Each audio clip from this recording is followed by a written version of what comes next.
Create Art Podcast. Commentary. Soundtracks. Hello, friend. This is Timothy Kimo Bryan, your head instigator for Create Art Podcast, where I bring my over 30 years of experience in the arts and education world to help you tame your inner critic and create more than you consume. So it is 2024, amazing, I know. And I decided earlier this year, late last year, because of my other podcast, Find a Podcast About, to start a new series. And this one is the Making Fun a Habit series. And it's based on a book by Michael Brennan from the Creative Chats podcast called Make Fun a Habit. It is a 30-day uh, workbook, you could say, and it tackles different topics on how to make fun a habit. And I went through the book rather quickly, and I thought this would be perfect for us to discuss here in 2024 and into 2025.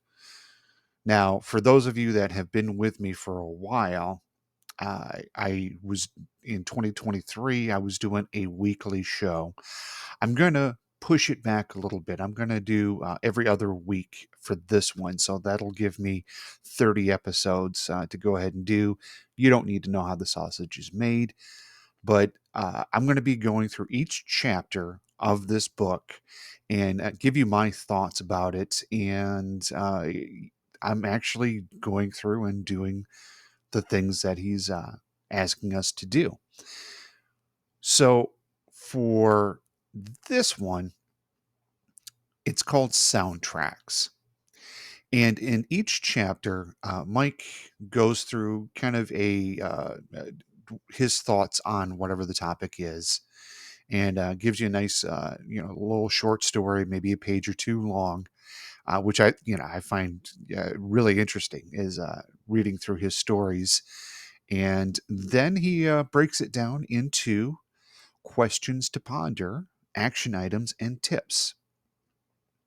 So, with soundtracks and adding a soundtrack to your artistic practice, what does that look like? How do we do this? Well, for me, I'm a musician, anyways. I started playing instruments, in grade school. My one of my older brothers, Pete, is a guitar and bass player, so music was always in the house. Um, I started playing tuba in band in middle school, taking after my older brother Mike, who played tuba in middle school and high school. And then I transitioned to uh, tuba in orchestra, and I did that for a few years. And then in my time at the Air Force, I played a baritone and was marching around and all that good stuff. But I always had like a bass guitar, and I still have a bass guitar back here in my man cave that I on occasion pick up. But something I discovered, oh gosh, years ago, was a little loop program called Magix, Magix. And with that, I could create music and not even have a band there. I could do, keyboards, drums, bass guitar, regular guitar, synthesizers, pads, sequencers, even vocals if I wanted to. And I could manipulate those however I wanted to. And being an artist, I always like to have music nearby. Uh, it's still uh, is a mystery to me sometimes, and how it's created and how it's developed. And all the time, all the major points in my life, I've had a soundtrack to go with it, from the depths of depression to the heights of, having children and being married and graduating college.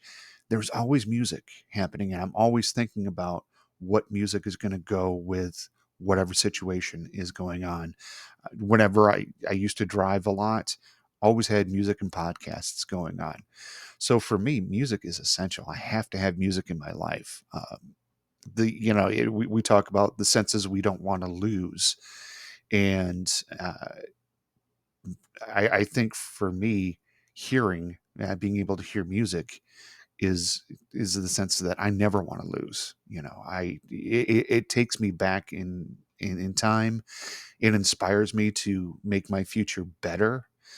So that's something that you might want to add into your creative process, even if you're not a musician. Having music going on in the background is really therapeutic, and it can cause the inspiration fairy, if you will, to you know, uh, bestow upon you whatever gift it's going to bestow upon you. So, with creating a soundtrack for your practice, let's go into Mike's questions. And the first one is what is your favorite piece of music and what makes it your favorite? So, for me, this is super duper easy. If you know me personally, you already know what I'm going to say. If you don't, that's okay too. You're going to find out. So, when I was in the Air Force, I was stationed in Abilene, Texas, and I went to this little coffee shop called Espresso Europa. And I think I'm still in contact with a couple of people from there. And this is back in the early 90s, like 91, 92.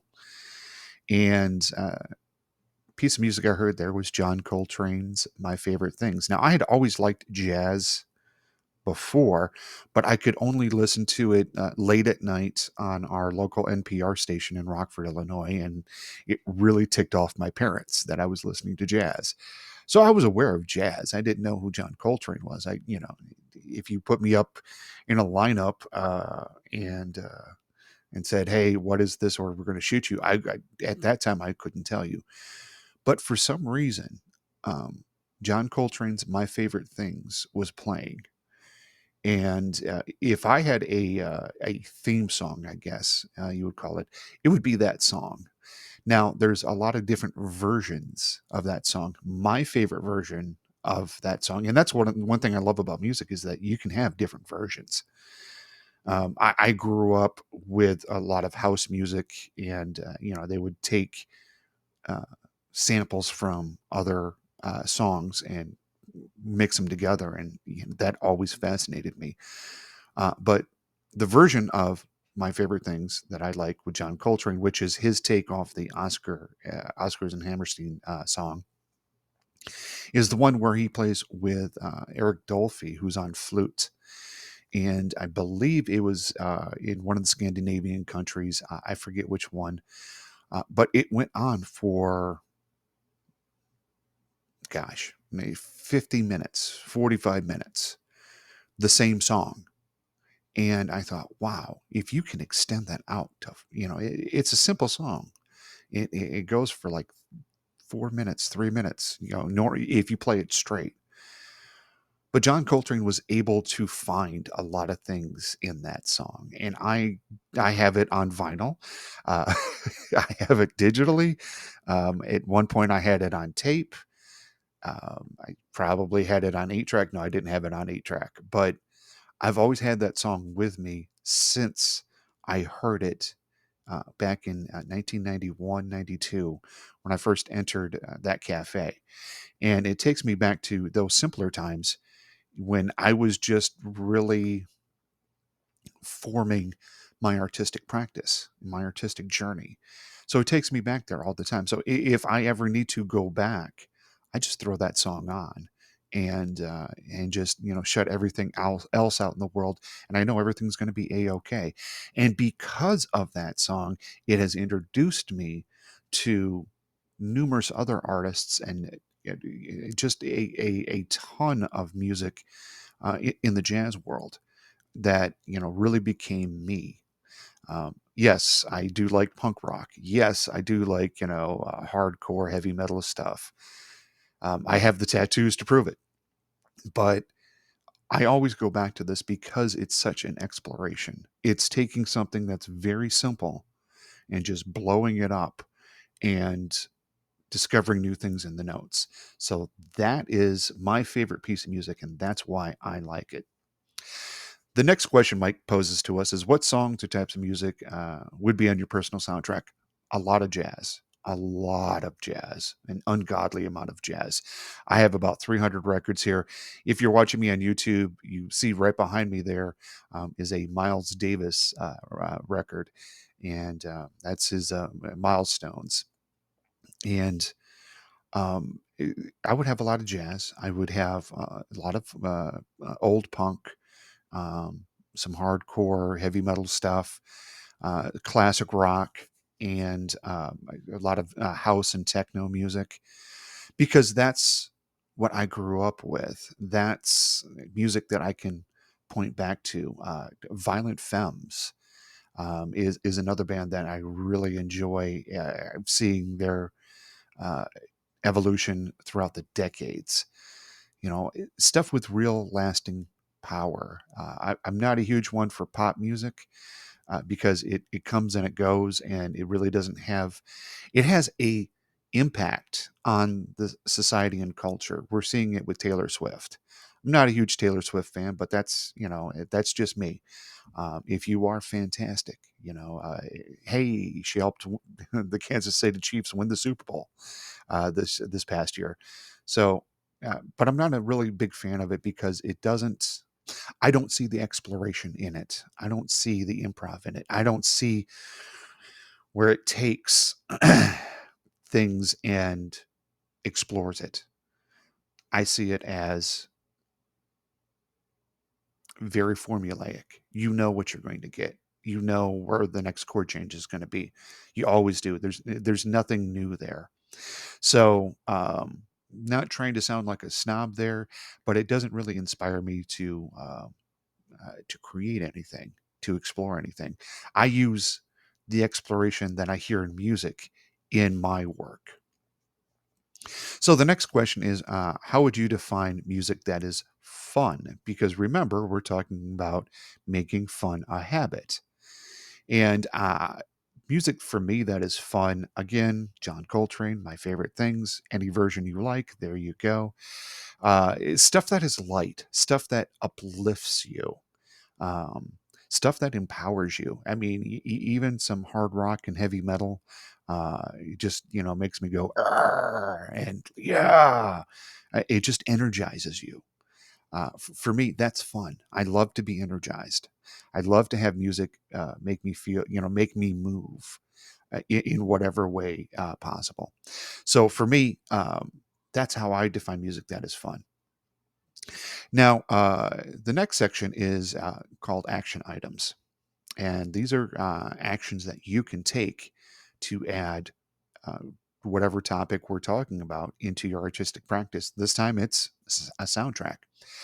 So, the first action item is to create a soundtrack playlist or a few that can help you interject some fun, levity, and inspiration in your work and play. Keep it organic, adding and subtracting according to what speaks to you. Well, if you're watching me on YouTube, right behind me there is my record collection. That's my soundtrack right there. If you were to go through it, if you were to be, invited to my man cave, which you are, you would be able to see the soundtrack of my life right there in all of its glory.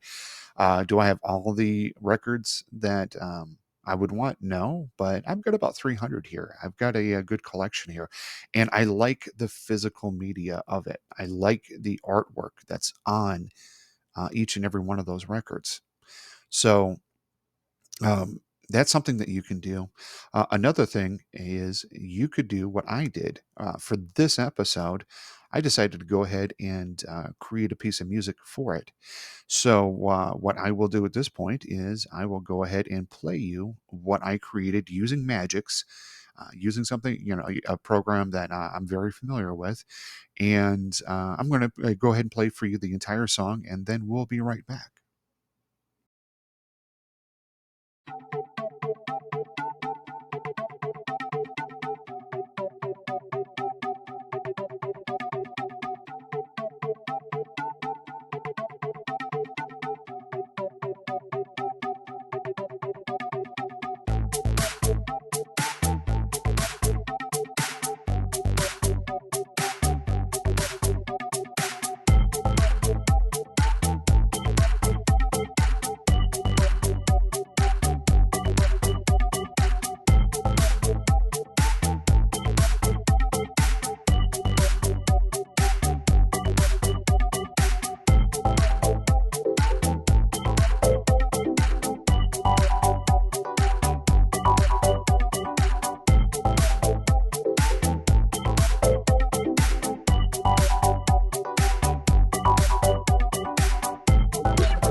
So thank you for listening to that piece that I made there. It's just under 4 minutes long, and the reason why I wanted to play that for you is because I had noticed that in the last year, when I was doing Kickstart Creativity, um, I wasn't. I was inspired by a lot of what was going on, but one thing that I noticed is that I wasn't doing as much art.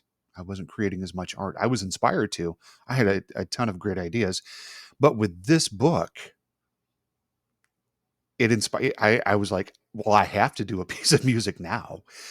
So that's why I play that piece of music for you in later episodes that you will see. I'm going to be going through the book again, uh, probably for the fifth or eighth time in the short amount of time that I've had it, and doing a lot of the exercises right along with you. So if you have a soundtrack that you like to listen to, a Spotify playlist or whatever it is.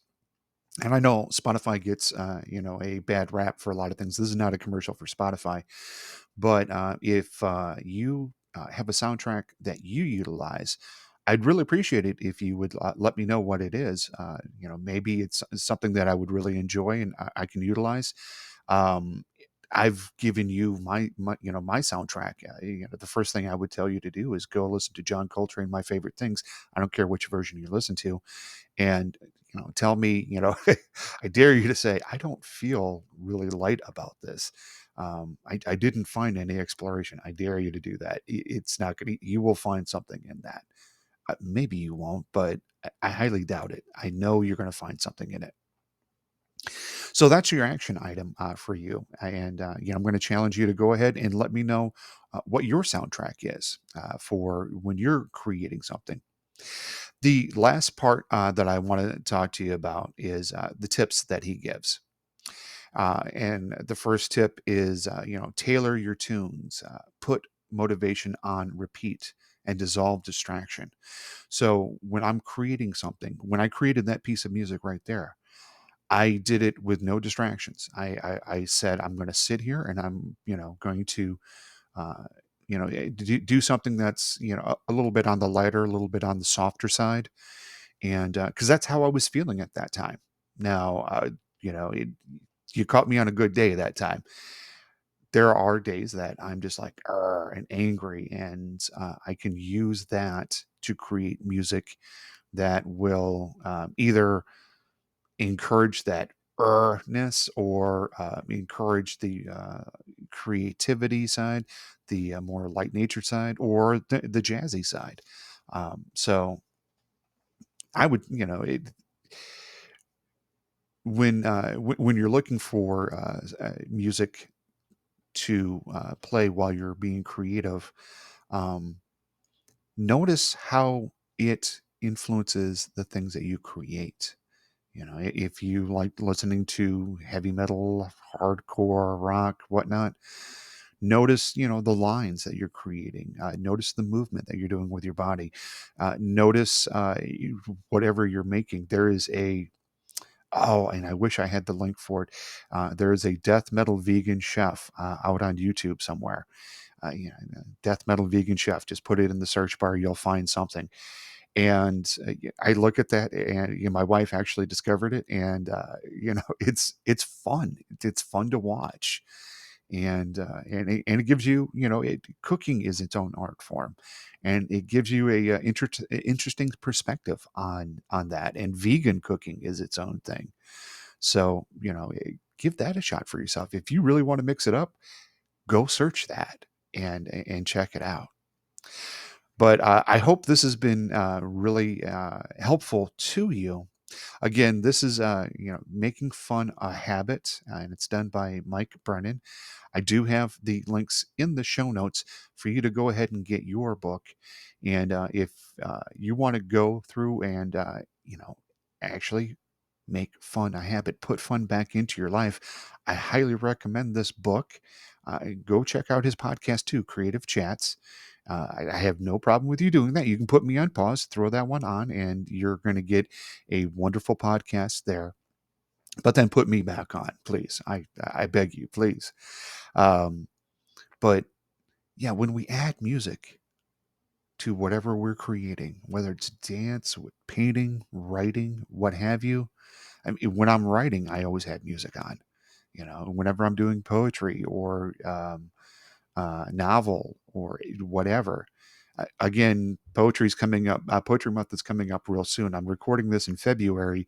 In April is National Poetry Writing Month, so naturally I'll be doing that, and I'll have the turntable rolling. So I'm excited to see what happens with that. But just if for nothing else, go pick up the book because of what it caused, inspired in me. I've got to say that I probably wouldn't have done that piece of music that you just heard if I hadn't had gone through the book and read it. So take a look for yourself. I know you're going to enjoy the book, and I'm going to enjoy going through this book with you. And let's see what we can create together.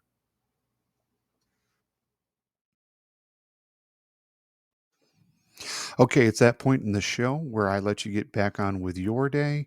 I'm going to get on with my day. I might even go ahead and make some more music. Who knows? But I want to thank you first and foremost for listening to this podcast. It tells me a lot about you and that you're interested in creating more than you consume. And having you here with me is wonderful. And I don't want to take the time that you've put into this lightly. I know I put a lot of time into it, and I hope that you can see it. If you'd like to reach out to me, you can do that. Timothy at createartpodcast.com is my email address. Would love to hear your soundtracks or any music that you have created that goes along with your creative practice. So feel free to send that to me. I would love to listen to it. If you would like to be a guest on this show, this is something new that I have added on. I get a lot of my guests through a service called Podmatch. I do have an affiliate link in the show notes there for you. So you can go ahead and click on that. If you're looking to be a guest on podcasts, definitely check that out for yourself. It's not that expensive. And if you're a podcaster, definitely check out Podmatch to find guests for your shows. A lot of the guests that you're going to be seeing here in 2021 and a lot of previous guests that have been on the show have come from Podmatch. So check that out for yourself. I also want to know, I want to make this a 5-star podcast for you. So reach out to me through the email, Timothy at createartpodcast.com. So that way I can make the show more personalized for you. Is the music too long, too soft? Not, are you tired of listening to me and want more guests? You want less guests? If you have a topic idea, feel free to toss it at me. I'd be happy to share with the world what you're doing in your neck of the woods. I also run 2 other podcasts. I know, crazy, right? So the first one is Find a Podcast About, and that's where I actually found this book, crazy enough. And you can find that at findapodcastabout.xyz. And that's where I help you outsmart the algorithm and find your next binge-worthy podcast. Again, you can find that at findapodcastabout.xyz. I also run another podcast. It's a lot of fun. It's called Cannabis Stories. And that's where I help tell the stories of individuals that have enjoyed responsibly the Lord's lettuce. If you know, you know. You can find that at cannabisstories.podbean.com. And I have a lot of fun with that podcast. So check it out for yourself if you need a couple of giggles. And, if you imbibe and are herbally enhanced, enjoy it that way as well.